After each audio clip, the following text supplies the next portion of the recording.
Good morning, Stephen. Who is watching Morning at NTV. Stephen Imbide on Fefeso Ekibuga, coming to you from Gorobi. I'm going to be speaking to the Minister of State for Foreign Affairs in charge of international relations, just because this is his docket that Uganda is hosting a big summit, one that is the non-aligned movement summit, but also the G77 plus China that is set to begin after the closure of the NAM summit. But a lot is happening in Uganda, in Kampala, especially now that heads of state are also getting into the country, but also big delegations are already into the country. Yesterday we saw the opening of this summit, but we want to know what exactly is being discussed. How does it concern you, concern the nations that are participating countries? Good morning to you, Honorable Adit. Good morning. How are you? I'm okay. It's nice to be back here. Thank you. Thank you. And this is Ladit, Honorable Henry Okello Oryem. Honorable, first of all, bring us to speed on what exactly happened on day one, that was Monday, the 15th. On day one of the leading to the summit was the senior officials meeting chaired by our own ambassador and permanent representative in the nation, Ambassador Donia Yebale, and it was attended by the respected ministers of NAM, and they went through what the papers which had earlier been prepared over the period leading to yesterday's meeting, which leads to the summit. Now, the major attraction of the day, I would say, and which will be the major attraction throughout this summit, will be the issue of the Israeli-Palestine conflict, which is the current contemporary issues discussed at all for us. And the countries that, especially Middle East countries, this is something which is at their heart, which is something which they do passionately, including with some Western countries. But in terms of NAM, it's mainly countries that are related to Western Middle East countries and some from Asian countries. So the debate was extensive. They'll continue the debate today. And I think it'll be our main interest will be the outcome today, which would then be the paper or the resolutions or the proposed resolutions or the proposed papers that will be then passed on to the ministers for then extensive discussions. Then the ministers will take it on from there and to the summit. So my position is that let's see what outcome will come out today, which will be the input into the ministerial meeting. And you know, this war between Israel and Palestine has been happening since October, and we know that over 23,000 people on the Palestinian side have died, also 13,000 on the Israel side. What would be, for example, Uganda's position as we go into this meeting and deciding decisively on this issue of Hamas or even Israel versus Palestine? This is also, since it's a concern for the NAM members. For Uganda, our position has always been clear. Any war or any armed conflict is not necessary. Any armed conflict is bad in its nature. So we do not support or encourage any armed conflict. There is no unjustified armed conflict. There are a few justified conflicts, but in ordinary circumstances, there is no justified. In this particular case of the Middle East, Uganda from day one has been insisting that there is a need for the negotiations, peaceful negotiations, there's a need for sitting down, ceasefire, and there's a need for sitting down to find a peaceful resolution to the conflict. This has been our position, and we've repeated it several times. We have always said that we should respect the principles of two states, the Israeli and Palestine state, living side by side. And we continue emphasizing that.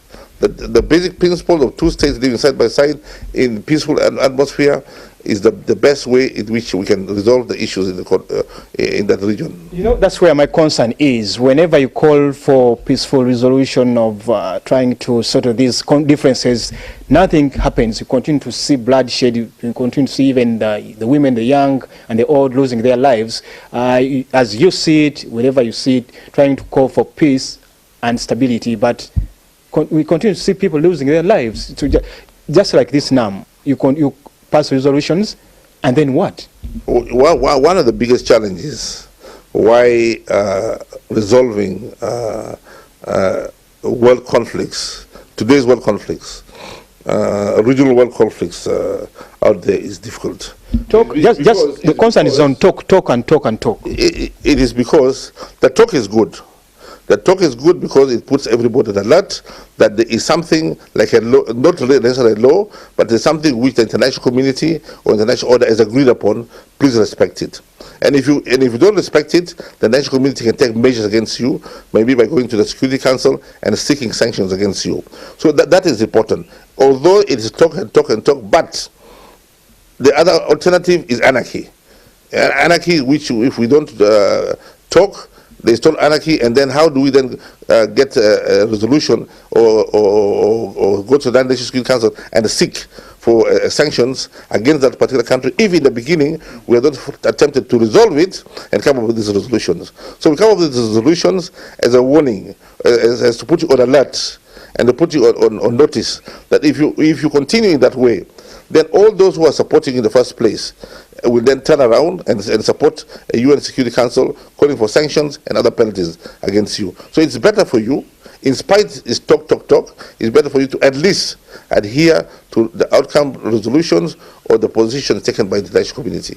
But as you know, as you continue talking about Middle East, but also regionally here, we still have our issues that are still grappling with. We look at, for example, Burundi versus Rwanda, DRC. Then you have Somalia versus Ethiopia over Somaliland. You have Uganda versus even Kenya over oil issues.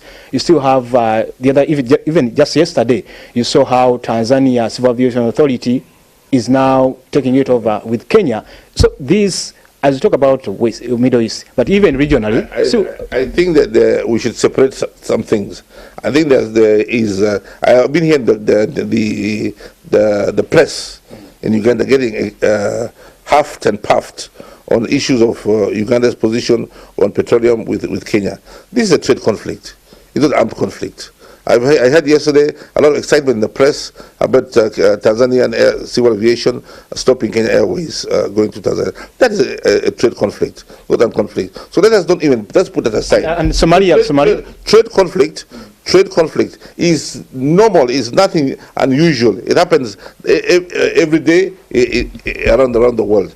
What is bad and what is not accepted is armed conflict, where people take arms or try to take arms to then start using weapons to cause damage and kill people. That's what is of concern. So the issue of Burundi and Rwanda is of concern because it can lead to armed conflict of unimaginable proportion.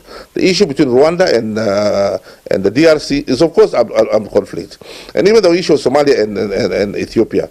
So these are the ones which are very unfortunate. They have come at this particular time, which is when we really think that there is no place for such kinds of conflicts. But I'm sure the regional mechanisms will find a resolution to this. We're having there's an emergency IGAD meeting taking place on Thursday in Uganda under the chairmanship of President Ruto. Here in the State House in Entebbe, and that's that kind of process that whenever there's these conflicts, that's why I said earlier on that we believe in resolution of conflicts, ceasefires, and finding a peaceful means of dealing with these conflicts, and that's why we supported the emergency IGAD summit that will take place on Thursday. And when do we expect the heads of state meeting and Uganda moving into this? Because you know the President Oryem Okello will be definitely elected as the new chairman for NAM. Uganda's position as the heads of state also meet. What are we taking to this bigger level, high level meeting? Well, we want, first of all, we welcome and congratulate President Museveni will become the incoming chair of NAM and G77 at the same time, which is something unusual. But also, I think he's the right person to, at this particular time, to be in the chair. You see, NAM has to be of relevance. NAM has to be paid attention. NAM has to be noticed by the international community. And I think under the chairmanship of President Museveni, NAM will be able to sit at the table, and the international community will start paying attention to NAM as a group or a body that should be given respect when it talks or when it suggests things related to the world order. The days of giving lectures to independent sovereign countries is ended. The days of bullying and threatening independent sovereign countries has come to an end. The days of unilateral sanctions and intimidating head of states, intimidating respected leaders has come to an end. NAM is determined, under NAM, we are determined to tell those who keep lecturing us on issues that regarding our ways of life, our values, we want to tell them that please, let us start behaving as equals. This cannot continue. The days of lecturing us on issues of how we manage our governance, we'll be able to tell them that please, we want to be part of the international community. The international community cannot be managed by a few countries that are colonialists and threatening us, intimidating us, and not allowing us to get on with our life. We want to be able to manage our country and make our own mistakes and also pat our backs when we make progress.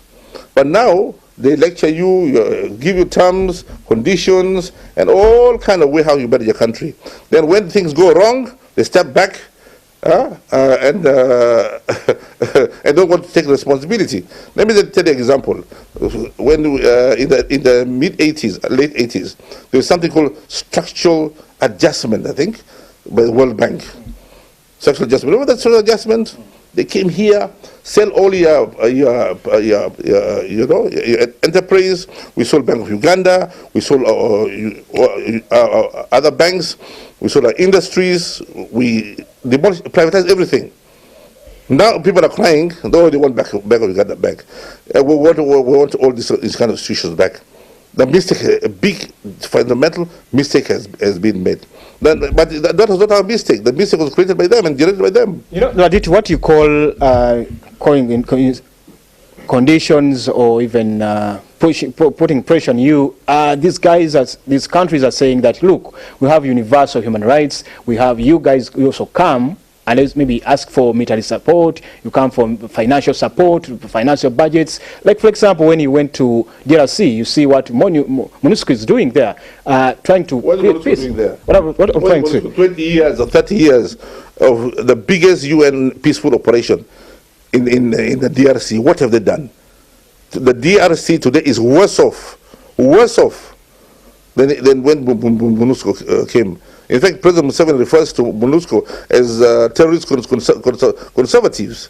It's a big conservation project to conserve terrorism in that region. So what has MONUSCO done? But this is what I'm saying. When you call for financial support, when you call for military support, for example, to guard against aggression from other countries, these guys have also what they treasure, and they want you to also respect their values or the conditions. We cannot accept it. Those are the terms that we cannot accept it.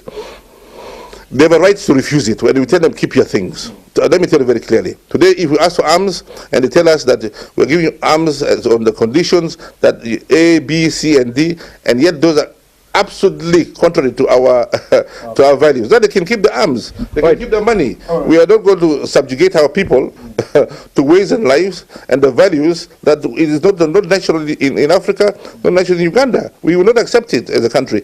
Let them keep their money. Let them keep their guns. What we are saying is, please, just as we respect their values, just like we respect their ways of life, why don't they reciprocate and say, okay, we'll also respect your way of life, we respect your values. What is that? Is this so difficult? When I come to your home, you tell me, Mr. Minister, please take off your shoes before you enter the house. I take off my shoes. We take to my house, and Mr. Minister, unfortunately here we sit on the floor. I'll sit on the floor. But now you come to my house, you with your muddy shoes, you want to walk into my house. Yet in my house, people take off shoes when they enter the house. All right. So that is.